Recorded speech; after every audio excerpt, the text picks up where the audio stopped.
જો ભાઈ તમે ક્રેડિટ કાર્ડથી લોન લીધી હોય ને તો તમારી લોન ભાઈ માફ થઈ જશે. તો ચલો માની લો કે તમે 4 લાખની લોન લીધેલી છે ભાઈ, તો લોક અદાલતમાં તમારી લોન જેટલા લાખની પણ હોય ભાઈ, બધી તમારી લોન ભાઈ માફ થઈ જશે.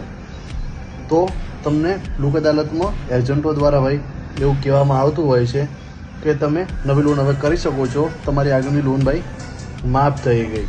તો ભાઈ રિયલિટીમાં એવું કશું હોતું નથી. તમારી એ લોન ભાઈ માફ થતી નથી, પણ થોડો વધારે ભાઈ ચાર્જ લગાવીને ભાઈ તમને બીજી લોન આપે છે. લોનના ચક્કરમાં ભાઈ ફસાવે છે ભાઈ. લોન માફ થઈ ગઈ તો કોને કહેવાય ભાઈ? તો ચલો માની લો કે તમે 4 લાખની લોન લીધેલી હતી ભાઈ, તો એ 4 લાખની લોન ભાઈ માફ થઈ જાય, તમારે અંદર કોઈ રૂપિયો ભાઈ ભરવાનો ના થાય, એ લોન માફ થઈ કહેવાય ભાઈ. બાકી એજન્ટો ભાઈ જો તમને કરાવીને કહે ને કે સર તમારી આગળની લોન માફ થઈ ગઈ છે, તો ભાઈ એ વસ્તુ ખોટી છે. એ રીતે કોઈ લોનો આજ સુધી ભાઈ માફ થઈ નથી. એ રીતે કરીને લોનો તમને આપી દે છે એ લોકો ભાઈ.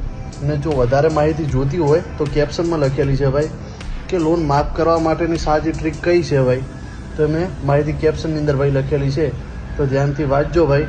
નેક્સ્ટ વાર જો એજન્ટ તમને આ રીતે કહે છે કે તમારી લોન માફ થઈ ગઈ, તો એ એજન્ટને આ રીલ બતાવી દેજો ભાઈ.